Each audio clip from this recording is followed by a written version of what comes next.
नामदेव जी महाराज, एक बार उनके गुरुदेव ने नामदेव जी से कहा चलो तीर्थ यात्रा पर चल रहे हैं। तो नामदेव जी बोले अगर पंडरीनाथ, देखिए आप मेरे गुरु हैं, आप आज्ञा करेंगे तो मैं तो मना कर ही नहीं सकता, पर गुरुदेव मेरी एक प्रार्थना है, एक बार आप पंडरीनाथ से एक बार आज्ञा ले लें, मैं चलूं कि नहीं। वो आज्ञा देंगे तो मैं चल दूंगा। गुरुदेव गए और पंडरीनाथ महाराज के सामने जाकर के हाथ जोड़ के खड़े हो गए, बोले भगवान मैं तीर्थ यात्रा पर जा रहा हूं, कुछ दिनों के लिए मैं नामदेव को संग ले जाऊं। प्रार्थना करके चरणों में सर झुका करके जैसे ही देखा तो श्री पंडरीनाथ महाराज खड़े खड़े नेत्रों से आंसू गिरने लगे, अविरल अश्रुधार गिरने लगे। ज्ञानदेव जी महाराज चरणों में गिर गए, बोले नहीं नहीं भगवान आप ऐसे व्याकुल मत हो। पहले तो उनके अंदर आया इतनी व्याकुलता एक भक्त के जाने पर, बोले भगवान मैं नामदेव जी को कहीं नहीं ले जाऊंगा, आप व्याकुल मत हो। तब पंडरीनाथ महाराज बोलने लगे, भगवान बोलने लगे और कहने लगे देखिए ले जाइए पर जल्दी ले आना, और मेरा नामदेव जितने दिन दूर रहे ना उतने दिन मेरा स्मरण उसको कराते रहना।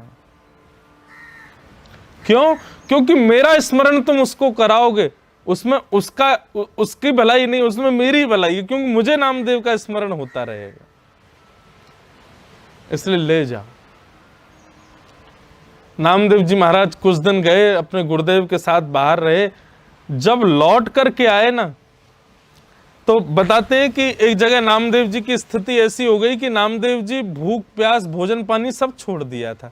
3-4 दिन हो गए। तब गुरुदेव ने कहा तुमने 4 दिन हो गए कुछ पानी तक नहीं पिया है, क्यों ऐसे कर रहे हो, क्यों इतना हट कर रहे हो, क्या बात है? तब नामदेव जी बोले दरस बिन दुखन लागे नैन, दरस बिन दुखन लागे नैन।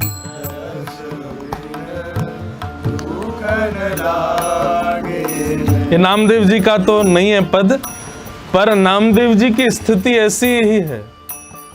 हमारी आंखों में कभी दर्द होता है ठाकुर जी को देखे बगैर? नहीं होता।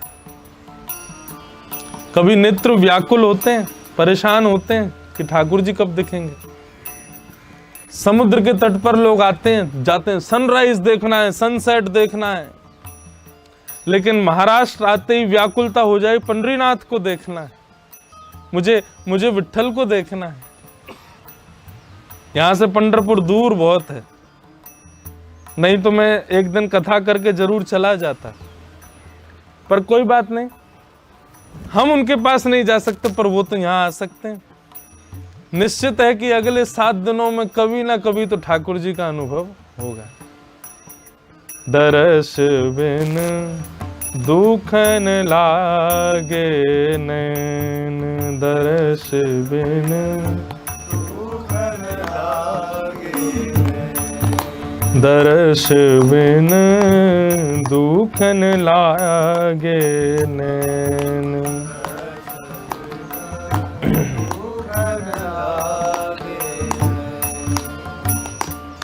ओ जब ते तुम बिछुरे पिए प्यारे, जब ते तुम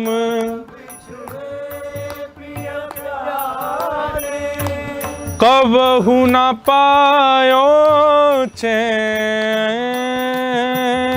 कबहु न हाँ कबहु न पायो चैन,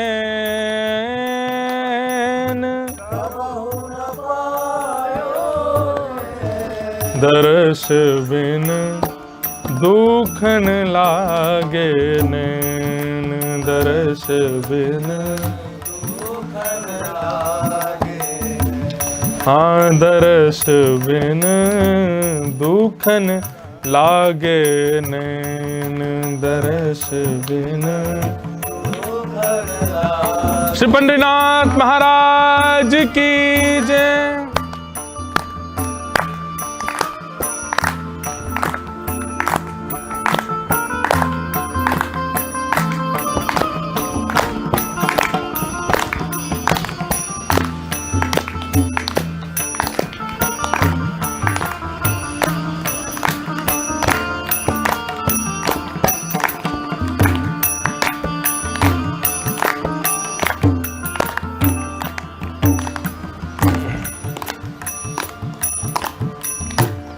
शब्द सुनत मेरी छतियाँ कांपे, शब्द सुनत मेरी छतियाँ कांपे, मीठे लागे बैन,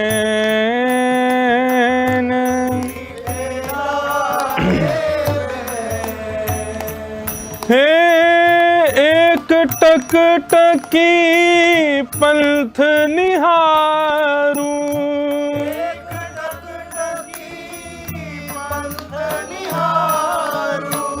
भई क्षमा सिरैन,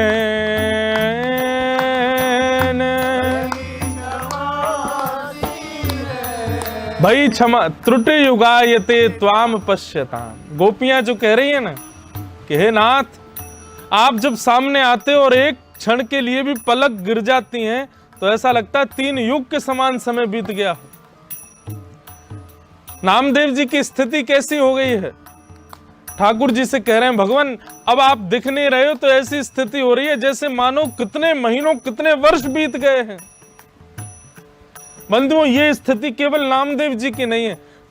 आप चतुर्भुज दास जी का जो पद गाते हैं, गोवर्धन वासी सांवरे तुम बिन रहो न जाए, उस पद को गायन के पीछे ये पद कितने दिन के वियोग में गाया गया। हे गिरिराज जी, मैं आपके बिना रह नहीं सकता। इसका मतलब सालों 2 साल तक क्या गिरिराज जी से दूर हो गए थे? चतुर्भुज दास जी बोले नहीं। बहुत ध्यान से सुनना, चतुर्भुज दास जी का भी ऐसे ही हुआ कि गिरिराज जी से उनको दूर ले जा रहे थे उनके गुरुदेव, तो केवल गिरिराज जी से गिरिराज जी की सीमा तक पहुंचे, सीमा से एक पैर बाहर रखते ही चतुर्भुज दास जी मूर्छित होकर गिर गए। जब होश में आए, गुरुदेव ने पूछा क्या हुआ चतुर्भुज दास? तो क्या कहते हैं चतुर्भुज दास जी? कितने दिन है जो गए बिन देखे।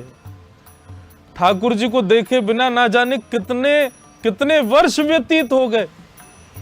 गोसाई जी बोले अरे अभी 5 मिनट पहले ही तो देख करके आए हो, 5 मिनट के वियोग में तुमको लग रहा वर्ष निकल गया। तब समझ गए, बोले भैया इनको कहीं मत ले जाओ, वापस ही भेज दो। आहा, ये स्थिति मीराबाई, कुम्मन दास, रैदास, सूरदास, नामदेव, सबके अंदर यही भाव है। एक टक टकी पंथ निहारू,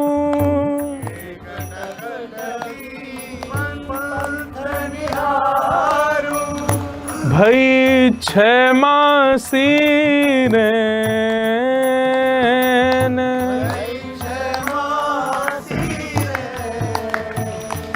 हे मीरा के प्रभु कबहु मिलोगे,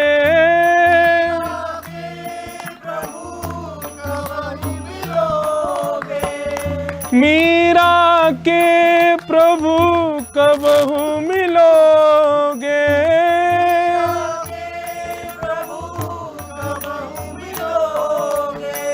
दुख मेटन सुख देन,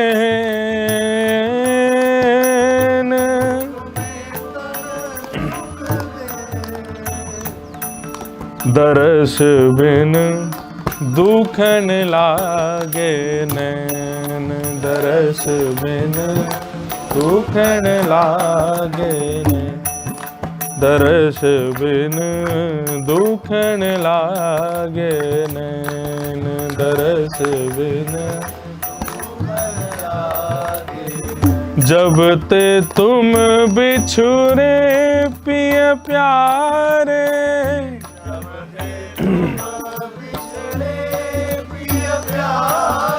एक बात कहें, कई लोग कहते हैं महाराज जी ये होना संभव नहीं है, ठाकुर जी से दूर होने पर इतनी व्याकुलता हमारे अंदर नहीं आती।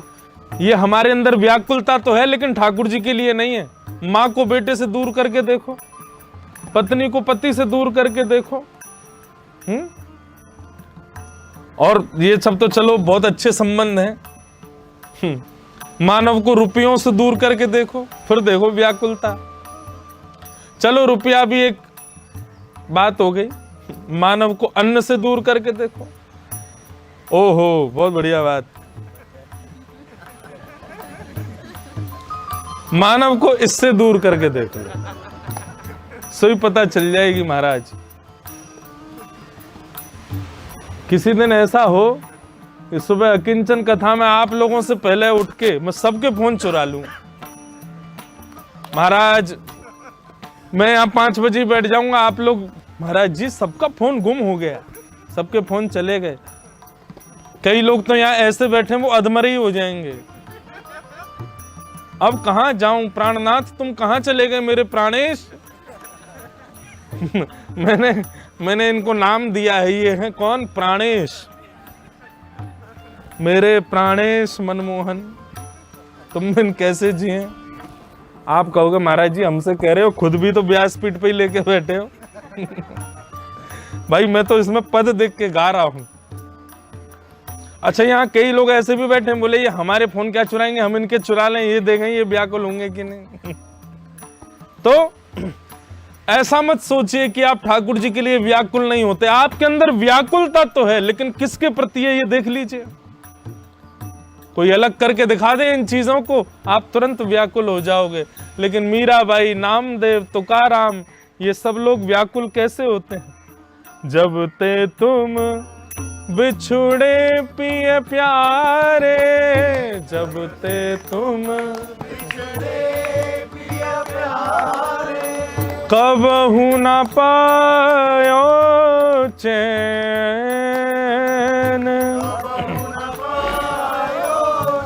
सब लोग गाओ।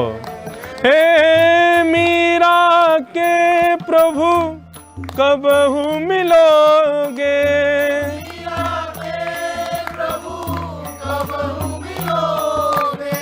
मीरा के हरि कबहू मिलोगे,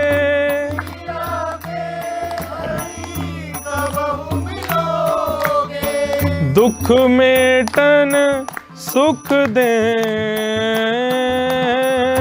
दुख मेटन दर्श बिन दुख न लागे नैन, दर्श बिन दुख न लागे, हे दर्श बिन दुख न लागे नैन, दर्श बिन दुख न लागे नैन,